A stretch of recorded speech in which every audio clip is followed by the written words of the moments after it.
The breaking point, the distress signal from Horizon Prime reached Earth exactly 36 hours too late. Commander Elena Vasquez stood frozen in the command center of Terra Station 1, watching the recorded footage that would forever change humanity's role in the galaxy. The images were crystal clear, transmitted by hidden surveillance drones that had witnessed everything. 23,000 human colonists, including 8,000 children, had been methodically exterminated by the Voran Empire's shock troops. The official reason given by the Vorthans was territorial dispute resolution. But everyone who watched knew the truth. This was a calculated message to humanity about their position in the galactic food chain. For 200 years, Earth had walked the path of diplomacy. When humanity first discovered faster-than-light travel and encountered the vast galactic community, they had been shocked by the brutality of interstellar politics. The strong dominated the weak without mercy. Ancient empires carved up space like medieval lords dividing kingdoms. Yet Earth had chosen differently.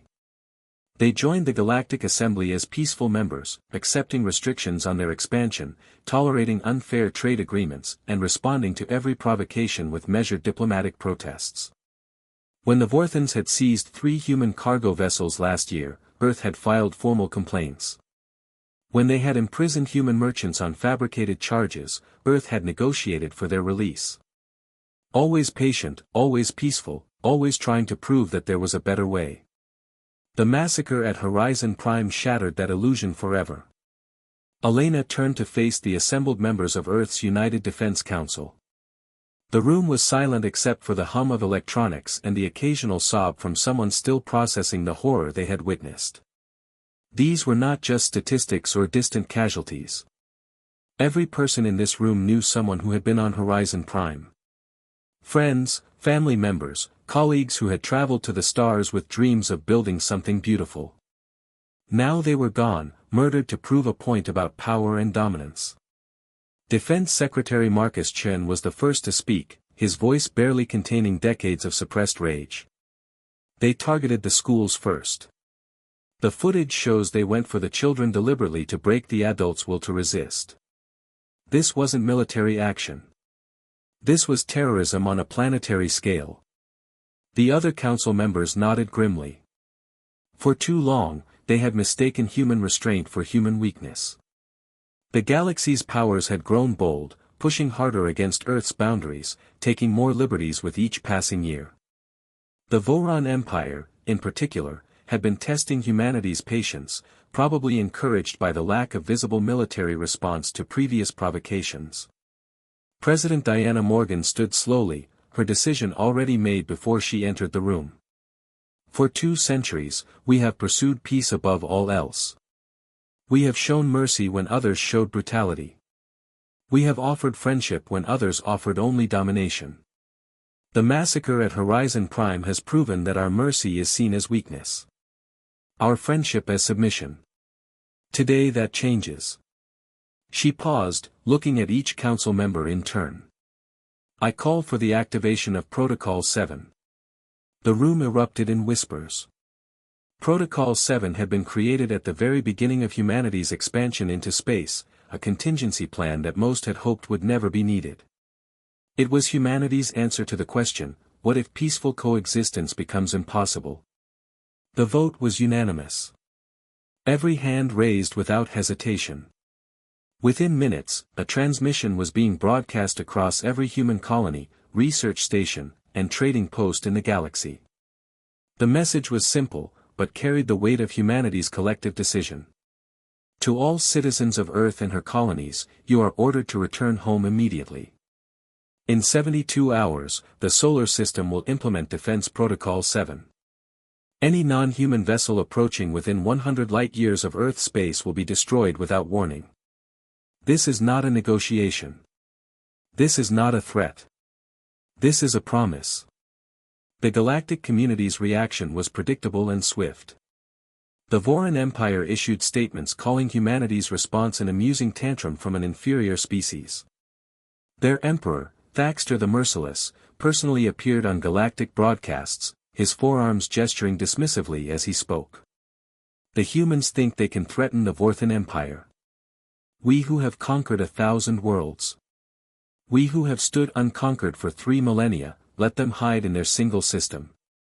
When they grow hungry enough, they will crawl back, begging for trade agreements. Other species' reactions ranged from concern to outright mockery. The warrior races found humanity's ultimatum hilarious, pointing out that humans had never demonstrated any significant military capability. The merchant guilds worried about trade disruptions, but assumed humanity would back down once economic pressure mounted. The older, more established empires simply ignored the announcement, considering it beneath their notice. None of them understood what they had awakened. Deep beneath Earth's surface, in bunkers that had been constructed in absolute secrecy over 2 centuries, lights began turning on. Massive underground facilities that stretched for hundreds of miles hummed to life. These were not military bases in any conventional sense. They were something far more ambitious. For 200 years, while presenting a peaceful face to the galaxy, humanity had been preparing for the possibility that peace might fail. Every scientific advancement had a dual purpose. Every research project had military applications. Every piece of technology traded or stolen from other species had been reverse engineered and improved upon. The truth was that humanity had never been weak. They had been patient. They had never lacked military might. They had chosen restraint. The merchant vessels and patrol boats that other species mocked were merely what humanity had chosen to show. Like an iceberg, the visible portion was insignificant compared to what lay beneath. In hidden shipyards throughout the solar system, vessels that had been maintained in perfect readiness for decades began their power-up sequences. These were not ships built for war as the galaxy understood it. These were ships built to end war permanently if necessary. Admiral Sarah Kim stood on the bridge of the TDS Retribution, humanity's true flagship, as it rose from its concealed dock beneath the Atlantic Ocean. The vessel was 3 kilometers long, powered by zero-point energy reactors that humanity had developed in secret after studying captured alien technology. And improving upon it in ways the original creators had never imagined. Around her, similar vessels were emerging from hiding places across Earth, Luna, Mars, and the asteroid belt. The fleet that assembled in Earth orbit over the next 48 hours, defied galactic understanding of human capabilities. As news of humanity's mobilization reached the Vorthan Empire, Emperor Thaxter made a decision that would seal his empire's fate. He ordered his Grand Armada, 500 of the most powerful warships in known space, to travel to Earth and put down what he called the human insurrection. He wanted to make an example that would echo through history. No species could threaten the Voran Empire and survive. He would finish what the massacre at Horizon Prime had started, the complete subjugation of humanity. The Emperor's advisors tried to counsel caution. The humans had given a specific warning about approaching their space. Perhaps negotiation would be wiser. But Thaxter had ruled through fear for too long to recognize the danger of cornering a species that had nothing left to lose. He had mistaken humanity's previous mercy for weakness, their diplomacy for cowardice.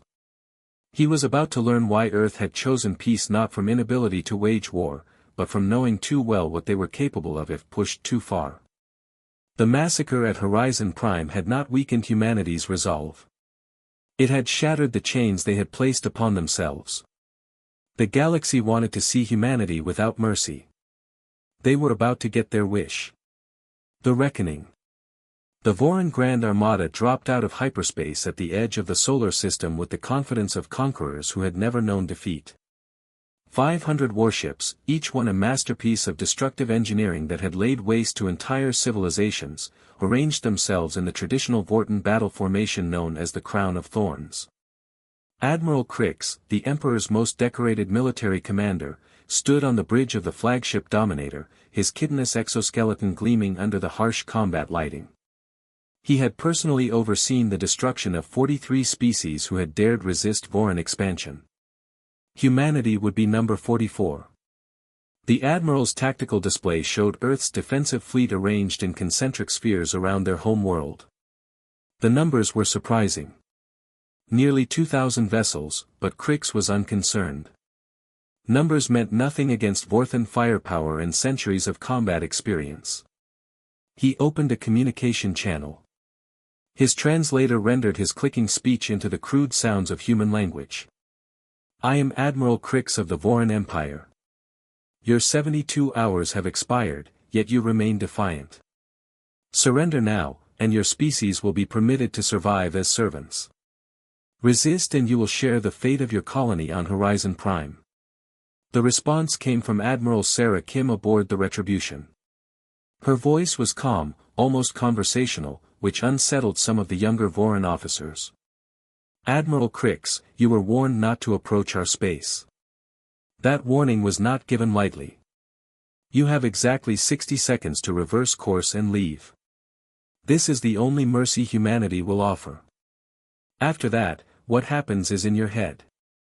Krix's mandibles clicked in amusement. The human truly believed her inferior fleet could stand against the might of the Voran Empire. He would enjoy teaching her otherwise. The 60 seconds passed in silence. Then space itself seemed to bend around the Vortan fleet. What happened next would be studied by military theorists for millennia, assuming any survived to study it. The human ships did not fire conventional weapons. They did not launch missiles or project energy beams. Instead, they fundamentally altered the laws of physics in localized areas around the Voran vessels. Gravity increased 10,000-fold in some areas, crushing dreadnoughts into points of ultra-dense matter. Time dilated in others, aging ships and crews to dust in seconds while the rest of the universe watched. Quantum uncertainty was weaponized, causing Voran vessels to exist in multiple states simultaneously before collapsing into nothingness.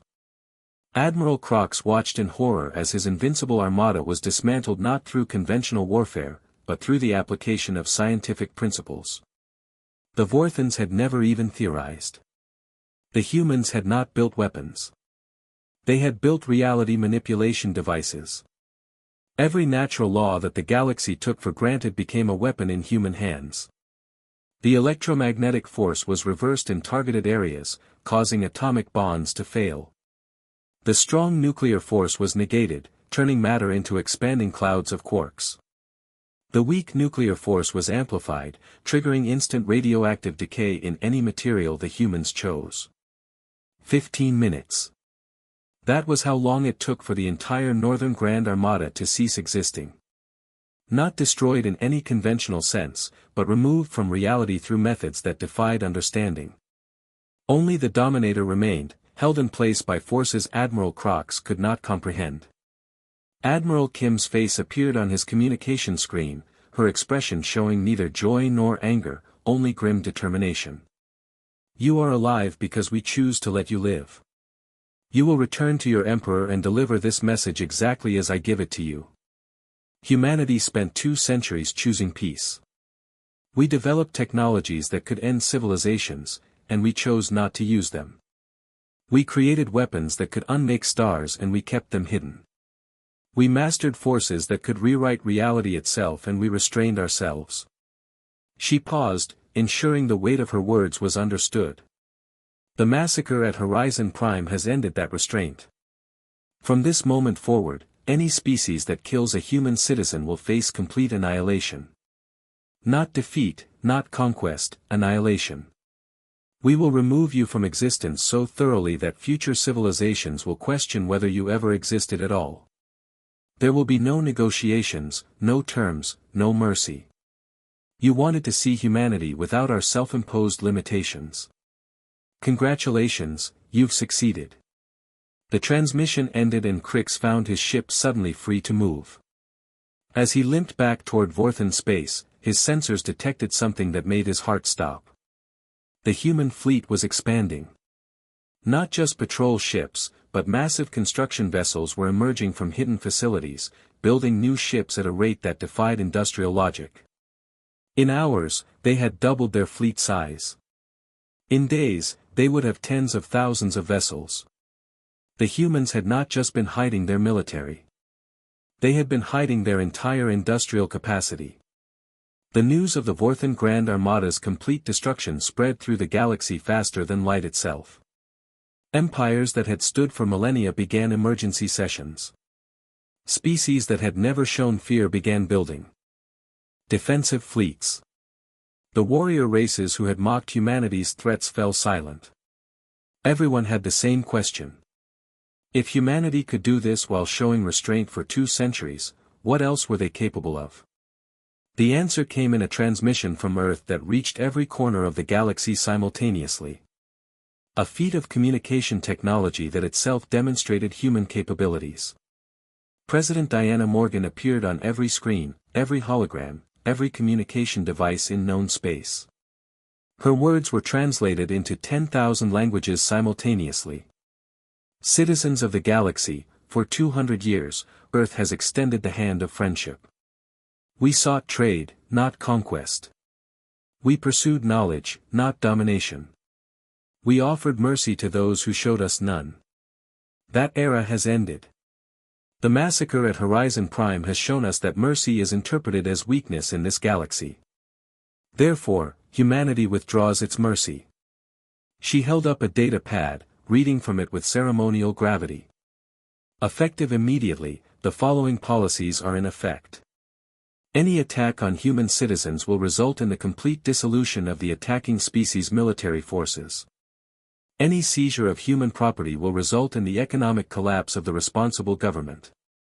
Any threat to human colonies will result in the threatening species losing all space-faring capability permanently. The implications were staggering. Humanity was not declaring war. They were declaring themselves the arbiters of justice in the galaxy with the power to enforce their will. And based on what had happened to the Vorthan fleet, they could back up their threats. We do not seek to rule you, President Morgan continued. We do not desire your territories or your resources. We simply demand to exist without fear of massacre. Those who respect human life will find us the most valuable allies. Those who threaten it will discover why we chose peace not from weakness but from wisdom. Within days, the Voran Empire collapsed, not from external attack, but from internal panic. Worlds that had been held by force broke away. Subjugated species rose up knowing the Vorthans could no longer call upon their grand armada. Emperor Thaxter the Merciless was overthrown by his own guards, who sought to appease humanity before worse consequences arrived. The empire that had terrorized the galaxy for 3,000 years fell in less than a week. Brought down not by conquest, but by the removal of their ability to project fear. Other empires took notice. The Ketan Hingemeni, which had been planning its own expansion into human space, quietly abandoned those plans and sent diplomatic envoys with apologies for past misunderstandings. The Dromoth Confederation returned human prisoners they had claimed did not exist. The mysterious Void Hunters, who had never acknowledged any species as equals, sent an unprecedented message to Earth, suggesting a mutual non-aggression pact. The galaxy had discovered that humanity's greatest weapon had always been their choice not to use their weapons. A year after the massacre at Horizon Prime, the galaxy had transformed completely. Human ships patrolled trade routes, not claiming them, but ensuring they remained free for all species. Human colonies expanded without restriction, as no one dared challenge their right to settle where they chose. Human technology carefully shared with species that proved themselves peaceful uplifted entire civilizations. The memorial for Horizon Prime became a pilgrimage site not just for humans but for all species who understood its significance. It represented the moment when humanity stopped pretending to be weak and revealed their true nature. A species capable of terrible destruction, who had chosen creation, capable of merciless vengeance, who had chosen mercy until mercy was no longer an option. The inscription on the memorial, translated into every known language, served as both remembrance and warning. Here lies the innocence of 23,000 humans who died believing in peace. Here also lies humanity's mercy, killed by those who mistook kindness for weakness. We forgive nothing. We forget nothing. We have no more mercy to give. The galaxy had learned its lesson. Humanity had shown them mercy for 2 centuries. Now they would live with humanity unrestrained and they would learn to prefer the mercy they had squandered. The massacre at Horizon Prime had ended one chapter of human history and begun another. The age of human mercy was over. The age of human justice had begun.